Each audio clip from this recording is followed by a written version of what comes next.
దైవ పూజ జరిగేటప్పుడు ఈ క్షుద్రమాంత్రికుడికి పనేమిటి?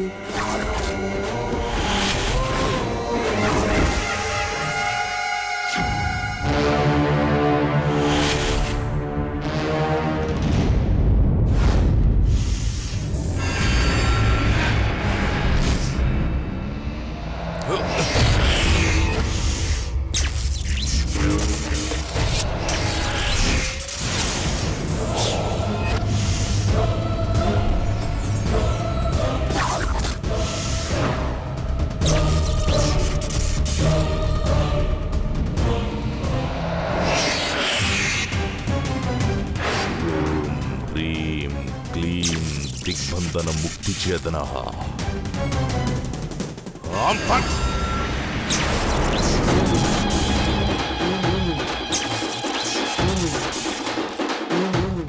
మంత్రం వేసిన తోరణం తగలేదంటే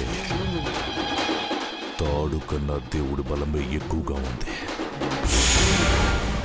శక్తిని కాదు, యుక్తిని వాడాలి.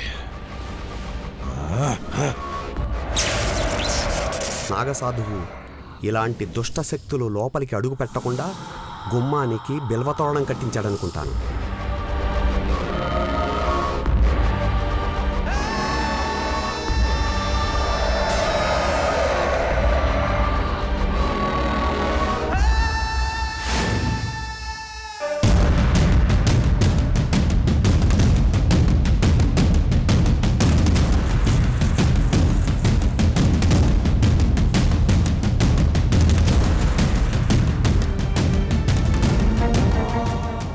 జరిగిందంతా చెప్పేసే ఉంటుంది. భద్రావతి అమ్మగారు నన్ను మెడబెట్టి బయటకు గంటేయడం ఖాయం. కానీ నేను వెళ్ళి తీరాలి. నేను అనుకున్న జరగాలంటే వెళ్ళాల్సిందే.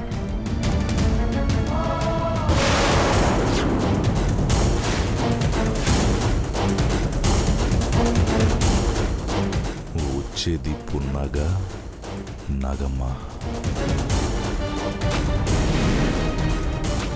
మళ్ళీ మాయలో పడకూడదు.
నువ్వు ఇంకేమన్నా చెప్పాలా? ఇంకేమన్నా అబద్ధం చెప్పాలనుకుంటే చెప్పేయి. నేను చూడాలనుకుంటున్నాను నన్ను మోసం చేయడానికి నువ్వు ఎంత నీచానికి దిగజారగలవు అని. ఎందుకు ఆలియా, ఎందుకు నువ్వు ఇలా చేసావు? నీకు తెలుసు కదా నానమ్మ తర్వాత నీ ఒక్కదానిని కదా నేను పూర్తిగా నమ్మేది. ఏమన్నావు నువ్వు? ఈ మధ్య అన్నిటినీ మర్చిపోతున్నావా?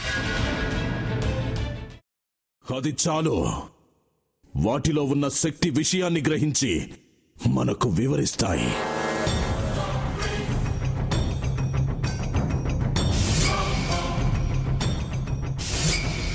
ఎవరు ఆ దండ విప్పొద్దు, గది తలుపులు తెరవద్దు.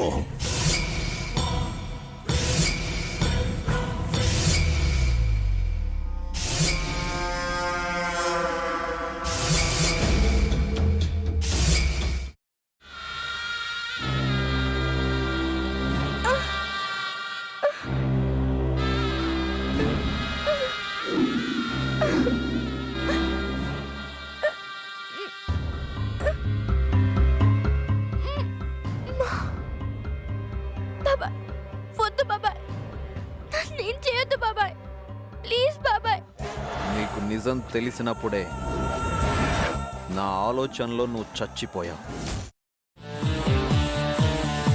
అబ్బా ప్లీజ్ కొంచెం తినండి ప్లీజ్. భీమారావు గారు మీరా? ఇగో మీరా కాదు సక్కుబాయ్. అవును, మీ పనామే లేచిపోయిందని చెప్పి కంప్లైంట్ ఇచ్చినావు కదా. రేయ్, ఆయన కంప్లైంట్ ఇచ్చింది లేచిపోయిందని కాదు, కనిపించడం లేదు అని. అచ్చా, అట్లానా? సరే మేడం. ఇడియట్. ఆ వంట మనిషి పేరేంటన్నారు? రత్తాలు మేడం. ఏం పెద్ద మంచి, నీ వంట మంచిని కూడా మేడం అని పిలుస్తావా? రేయ్ హాఫ్ బ్రెయిన్,